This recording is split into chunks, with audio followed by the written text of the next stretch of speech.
नमस्कार, बहुत स्वागत है आपका 5 का पंच में। मैं हूं आपके साथ सचिन पाटिल और इस बुलेटिन में हम आपको आज दिन भर की देश दुनिया की 5 बड़ी खबरों के बारे में विस्तार से बताएंगे। पहली खबर हम आपको बताएंगे सीजेपी यानी कि कॉकरोच जनता पार्टी और सरकार के बीच हुई बैठक की।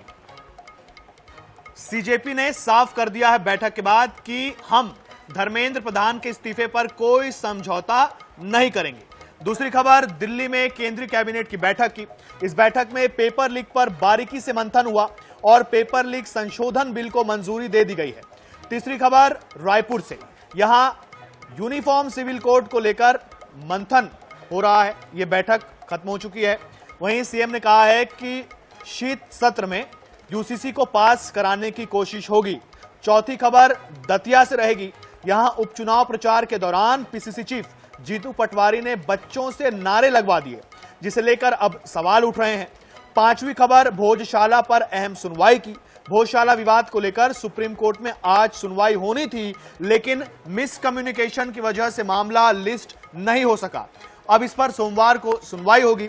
मुस्लिम पक्ष का कहना है कि अपनी जमीन पर ही नमाज पढ़ेंगे और सुप्रीम कोर्ट के अंतिम फैसले का पालन करेंगे।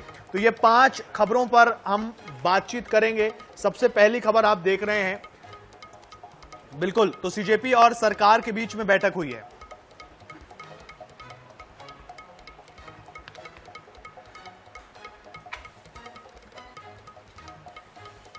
चलिए पहली खबर का रुख करेंगे।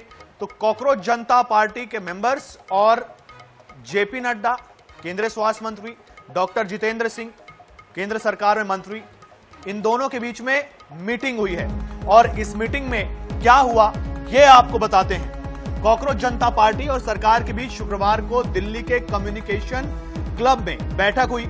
इसमें सरकार की तरफ से केंद्रीय मंत्री जेपी नड्डा, जितेंद्र सिंह और सीजेपी की तरफ से सौरभ दास, आशुतोष रांका शामिल हुए। बैठक के बाद सीजेपी के प्रवक्ताओं ने कहा, हम धर्मेंद्र प्रधान के इस्तीफे पर कोई समझौता नहीं करेंगे। सरकार ने मुआवजा देने और प्रदर्शनकारियों के खिलाफ केस जो दर्ज किए गए हैं उन्हें वापस लेने पर सहमति जताई है। वहीं केंद्रीय मंत्री जेपी नड्डा ने बताया कि 2 घंटे की बातचीत में सीजेपी ने सरकार के सामने 3 प्रमुख मांगे और परीक्षा प्रणाली में सुधार के 5 सुझाव रखे हैं। आंदोलन चल रहे हैं, पूरे देश के युवाओं में जो गुस्सा है, जो आक्रोश है, एक सेंटीमेंट है, वो बहुत क्लियर सेंटीमेंट है that Dharmendra Pradhan has to resign और he needs to be sacked. सरकार से इस बारे में विस्तृत चर्चा हुई है। सरकार ने इस मुद्दे पर, इस पॉइंट पर जवाब देने के लिए कल दोपहर तक का समय मांगा है। आंदोलनकारी लोगों के विषयों पर चर्चा करने के लिए यहाँ आए थे। लगभग 2 घंटे बातचीत चली। सरकार की ओर से मैं और मेरे साथ भारत सरकार के मंत्री जितेंद्र सिंह जी बातचीत में शामिल हुए। उनकी बातें हमने सुनी, बातें सौहार्दपूर्ण वातावरण में हुई। तो दिल्ली से हमारे सहयोगी स्पर्श शर्मा हमारे साथ में है। इस पर स्पर्श, कॉकरोच जनता पार्टी के प्रतिनिधियों और सरकार के बीच में यह बैठक हुई, उन्होंने अपने मांगे रखी हैं और सरकार की तरफ से इस पर क्या प्रतिक्रिया आई है, मांगों को लेकर सरकार ने क्या कहा है? देखिए, दिल्ली में जो वीसी हाउस है वहां पर ये बैठक जो है हुई थी और इसमें अगर हम बात करते हैं तो बीजेपी की तरफ से 3 मांगे जो है सीधे तौर पर सामने रखी गई। एक बार फिर से जो है उन्होंने अपनी मांग जो कि धर्मेंद्र प्रधान के इस्तीफे की है वो जो है दोहराई है। और उसको लेकर अगर हम बात करते हैं तो सीधे तौर पर जो है सरकार ने ये कहा या फिर कहें कि सीजेपी दावा कर रही, कल तक का समय जो है वो सरकार की तरफ से मांगा गया है। 2 घंटे के आसपास ये बैठक जो है चलती हुई जो है नजर आई है। और सरकार का ये कहना है कि हम रिफॉर्म्स की तरफ जो है बेहद तेजी से आगे बढ़ते हुए जो है नजर आ रहे हैं। एनपीए में जो खामियां हैं वो जो है हम पता लगाने की लगातार जो है कोशिश जो है कर रहे हैं। जिस तरीके से हमने जानकारी भी दी थी, जो पेपर लीक को लेकर जो रिफॉर्म है वो सरकार जो है लाना चाहती है, जिसमें 10 करोड़ रुपए तक का जो जुर्माना है वो लगाया जाएगा, 10 साल तक की जो सजा है उसका ऐलान जो है वो देखने को मिल सकता है। और जो फास्ट ट्रैक कोर्ट है उसमें भी 3 महीने के अंदर किस तरीके से जो सुनवाई है वो पूरी कर ली जाए, इसको लेकर भी कार्रवाई जो है आगे बढ़ती हुई नजर आ रही है। हालांकि ये सूत्रों के हवाले से खबर है, लेकिन अभी अगर हम बात करते हैं तो एक दौर की बैठक और आज बीजेपी के नेताओं के साथ में कल होती हुई जो है नजर आ सकती है, ताकि जो गतिरोध की स्थिति लगातार बनती हुई नजर आ रही है वो आज जो है तोड़ी जा सके। बिल्कुल देखना होगा कि सरकार ने जो समय मांगा है उसके बाद सरकार की तरफ से क्या कुछ आता है। इस पर जानकारी के लिए बहुत धन्यवाद आपका।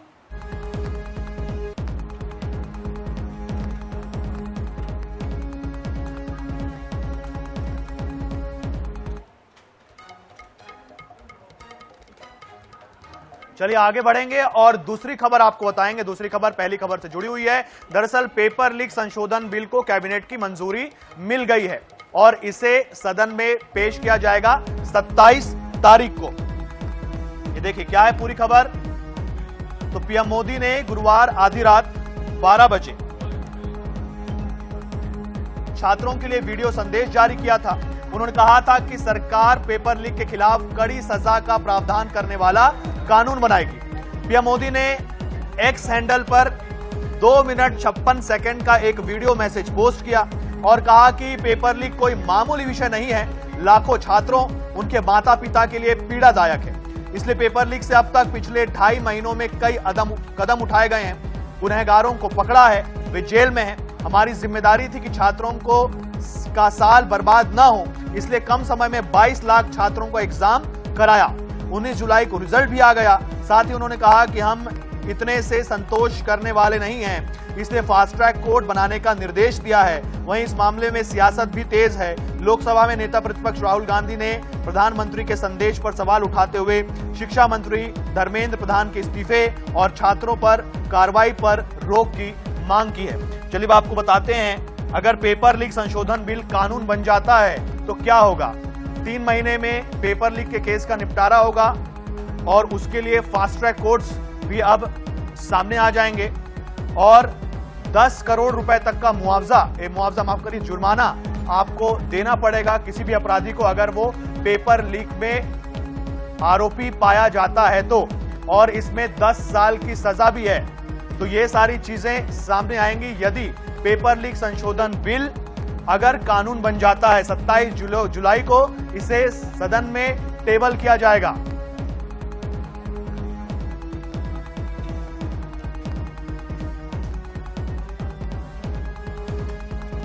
डॉक्टर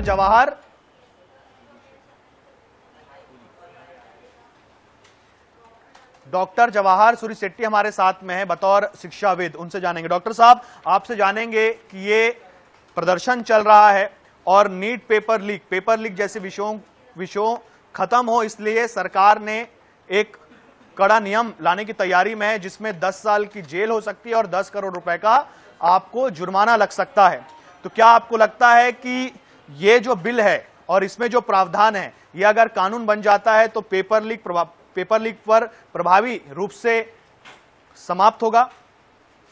हाँ, देखिए, अगर ये लागू हो गया, हाँ, तो कुछ डर तो होना चाहिए। लेकिन बता दूं मैं आपको कि 2024 में जो बिल बना था जिसमें 1 करोड़ रुपए जुर्माना था, हाँ, और ये उसका संशोधन बिल है, तो इसमें कुछ और कड़े कानून बना दिए गए। लेकिन उसके बाद भी जो नीट में दोषी पाया गया उसको आज छूट मिल गई है कि कुछ प्रूफ नहीं मिला है। इसलिए तो मुझे लगता है कि कानून बनाना एक बात है, लेकिन कानून को लागू करना और सख्ती से लागू करना जिससे कि क्रिमिनल पकड़ा जाए एक दूसरी चीज है। बिल्कुल। तो अभी जो पेपर लीक हुआ उसमें आपका कहना है कि सबूत कम होने की वजह से शायद आरोपी छूट सकते हैं या ये जांच पूरी ना हो सके।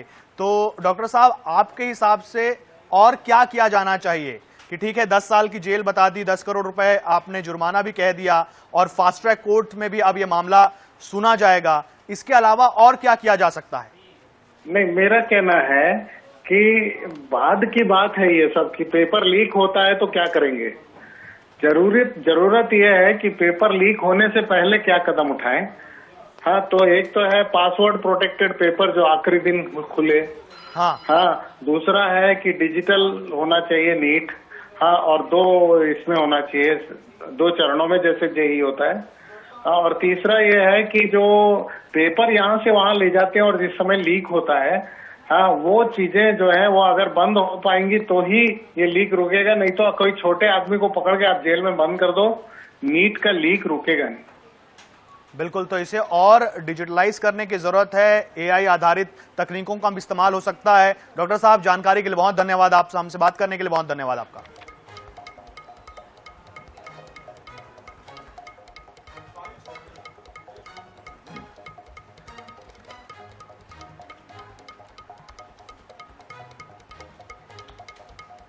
चलिए बुलेटिन में आगे बढ़ेंगे और तीसरी खबर की बात करेंगे।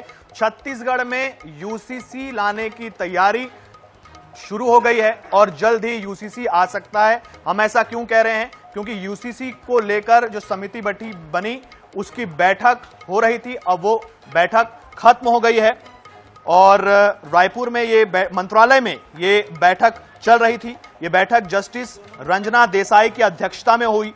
मीटिंग में यूसीसी का ड्राफ्ट तैयार करने को लेकर मंथन हुआ। वहीं यूसीसी को लेकर मुख्यमंत्री विष्णुदेव साय ने भी बड़ा बयान दिया। उन्होंने कहा कि यूसीसी छत्तीसगढ़ में जल्द लागू होगा।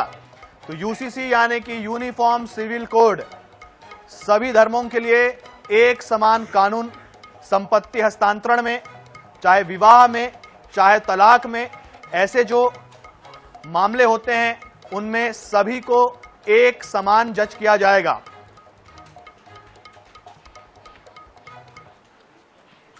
हाँ, छत्तीसगढ़ में भी यूसीसी लागू होगा और इसके लिए डॉक्टर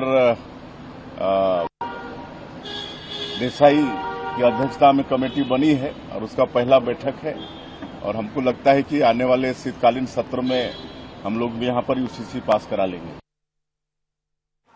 तो सुना आपने मुख्यमंत्री विष्णुदेव साय को, उन्होंने कहा कि हम जल्द इसे पास करा लेंगे अगले सत्र में, अगले शीतकालीन सत्र में। तो ये देखिए मुख्यमंत्री विष्णुदेव साय का भी इस पे बयान आ चुका है।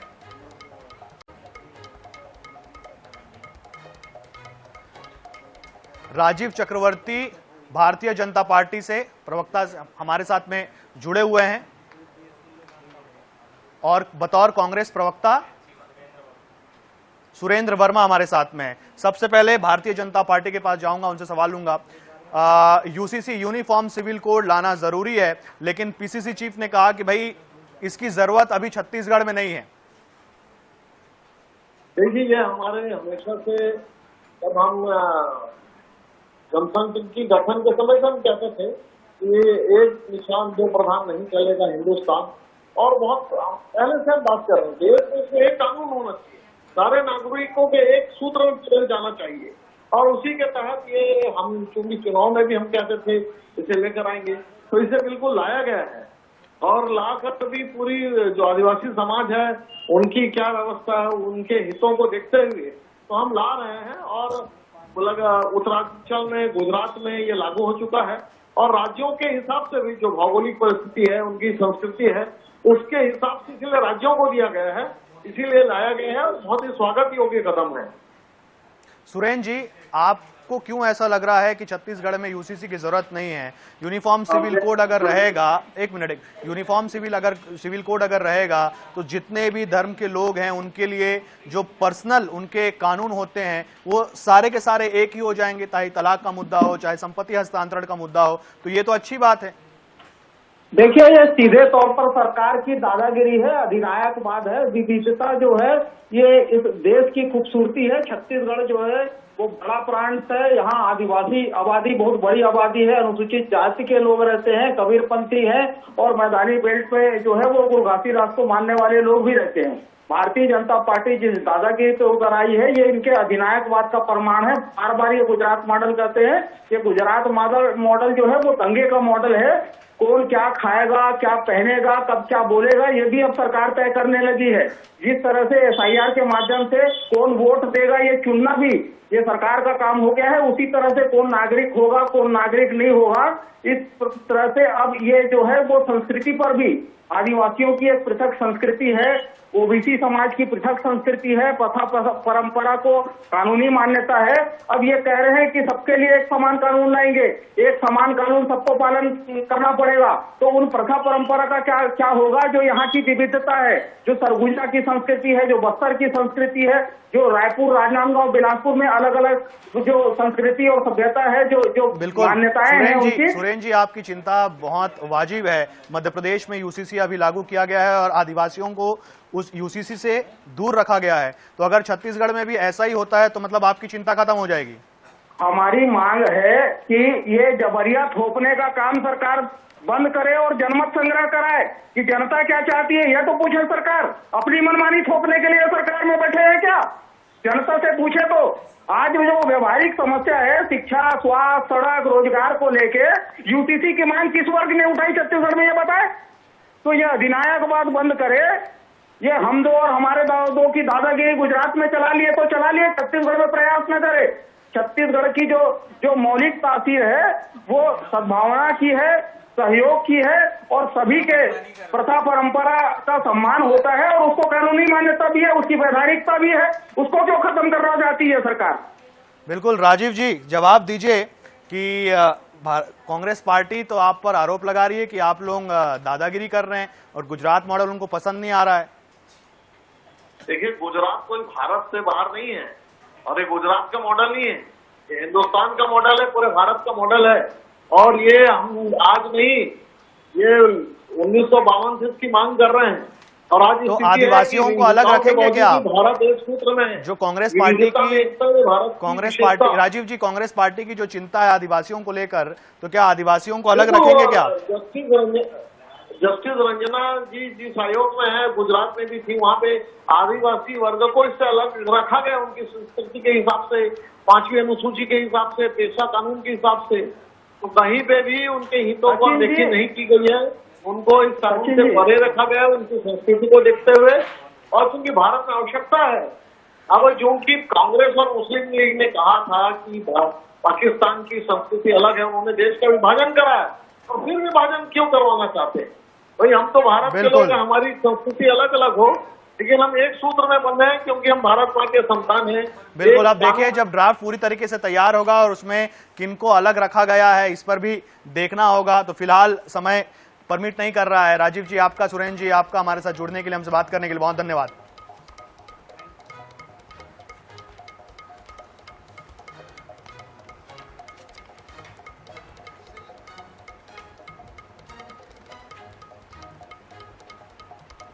चलिए बुलेटिन में आगे करेंगे और दतिया उपचुनाव पर आपको खबर बताते हैं। दरअसल दतिया उपचुनाव होना है और सभी बड़े नेताओं ने अपनी ताकत झोंक दी है, लेकिन जीतू पटवारी का एक वीडियो है जो चर्चा का विषय बना हुआ है। दरअसल चुनाव प्रचार के दौरान उन्होंने छोटे बच्चों से नारे लगवा दिए और अब इससे सियासत गर्मा गई है। तो दतिया उपचुनाव में प्रचार के दौरान मध्य प्रदेश कांग्रेस अध्यक्ष जीतू पटवारी ने छोटे छोटे बच्चों से चुनावी नारे लगवा दिए। अब सवाल उठ रहे हैं कि जीतू पटवारी ने ऐसा करके कहीं आचार संहिता की लक्ष्मण रेखा तो नहीं लांघ दी, क्योंकि नियम कायदे कहते हैं कि चुनाव प्रचार में बच्चों का इस्तेमाल नहीं किया जाना चाहिए। बता दें कि जीतू पटवारी लखनपुर गांव में चुनाव प्रचार के लिए पहुंचे थे। वे कांग्रेस प्रत्याशी के समर्थन में प्रचार कर रहे थे। अब इस घटना का वीडियो वायरल हो रहा है। तो चुनावी नारे लगवाते दिखे जीतू पटवारी।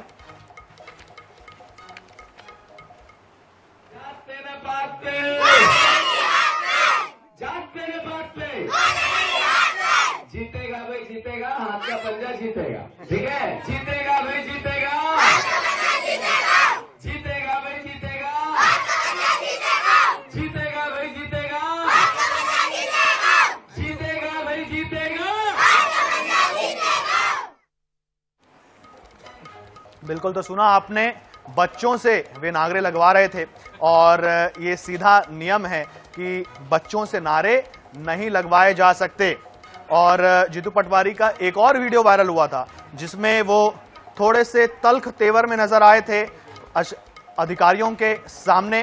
तो ये वीडियो जहां वो बच्चों से नारे लगवा रहे हैं और अब देखना होगा कि चुनाव आयोग इस पर कुछ करता है या नहीं करता, संज्ञान लेता है या नहीं लेता। तो दतिया उपचुनाव में बड़े नेताओं ने ताकत झोंक दी है, लेकिन बड़े नेता ने बच्चों का सहारा भी ले लिया है।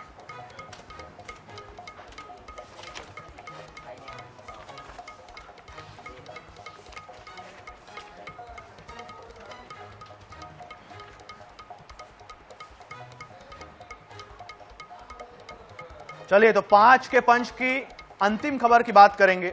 यह खबर धार भोजशाला से जुड़ी हुई है। दरअसल मुस्लिम पक्ष प्रशासन की बात सुनने से इनकार कर रहा है, क्योंकि मुस्लिम पक्ष चाह रहा है कि भाई हमें पास में ही नमाज पढ़ने दिया जाए, हम बहुत दूर जाकर के नमाज नहीं पढ़ेंगे। और उन्होंने ये क्लियर कर दिया है कि सुप्रीम कोर्ट का अंतिम फैसला हम मानेंगे। क्या है पूरी खबर?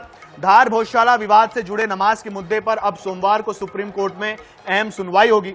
दरअसल मुस्लिम पक्ष की ओर से भोजशाला के पास ही नमाज अदा करने के लिए वैकल्पिक जमीन मुहैया कराने की मांग की गई थी। इस मामले पर अदालत में शुक्रवार को ही सुनवाई होनी थी, लेकिन मामला लिस्ट नहीं हो सका।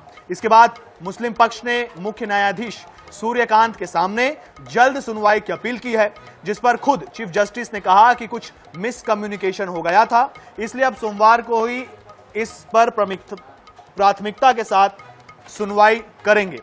बता दें कि इससे पहले गुरुवार रात जिला प्रशासन और मुस्लिम पक्ष के बीच बैठक बेनतीजा रही थी। मुस्लिम पक्ष का कहना है कि अपनी जमीन पर ही नमाज पढ़ेंगे और सुप्रीम कोर्ट के अंतिम फैसले का पालन करेंगे। तो देखना होगा जो आगे सुनवाई होगी उसमें क्या कुछ निकल करके आता है। तो धार भोजशाला विवाद से जुड़े नमाज के मुद्दे पर अब सोमवार को सुप्रीम कोर्ट में अहम सुनवाई होगी। दरअसल मुस्लिम पक्ष की ओर से भोजशाला के पास ही नमाज अदा करने के लिए वैकल्पिक जमीन मुहैया कराने की मांग की गई थी।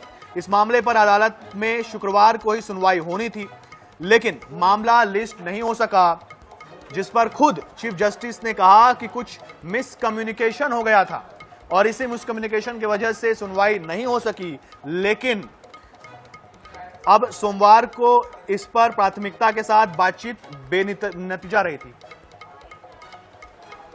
धार से लोकेश चौहान हमारे साथ में है सहयोगी। लोकेश, आखिर मुस्लिम पक्ष क्या कह रहा है? जहां जमीन पहले मुहैया कराई गई थी वहां वो क्यों इनकार कर रहे हैं? जी, मैं आपको बता दूं कि जो ये भोजशाला के परिसर के पास में जो जमीन का मामला सुप्रीम कोर्ट ने जो अंतरिम आदेश में दिया था, उसके बाद प्रशासन हरकत में आया था और जो पेपर्स भेजे गए थे डिस्ट्रिक्ट लेवल पर उन्होंने अपलोड करके उन्हें खोले। उसके बाद में निर्णय दिया प्रशासन ने भोजशाला से समीपस्थ जो 900 मीटर की जो दूरी पे जो परिसर है 40 पीर पे मुस्लिम समाज को नमाज के लिए जमीन मुहैया कराई। ताबड़तोड़ वहां पर साफ सफाई करी। पिछले फ्राइडे को ही उन्होंने व्यवस्था जमा दी थी, लेकिन 900 मीटर की दूरी का आकलन करके मुस्लिम समाज ने उसी दिन पिछले फ्राइडे को ही इस पर आपत्ति जताते हुए सर कहा था कि प्रशासन जो है वो कोर्ट के जो सख्त शर्त पालन संज्ञान है उसको नहीं ले रहा है और हमें दूर भोजशाला परिसर से दूर पर बिल्कुल। तो आप देखना होगा कि आखिर सुनवाई में क्या कुछ निकल करके आता है। लोकेश, जानकारी के लिए बहुत धन्यवाद आपका।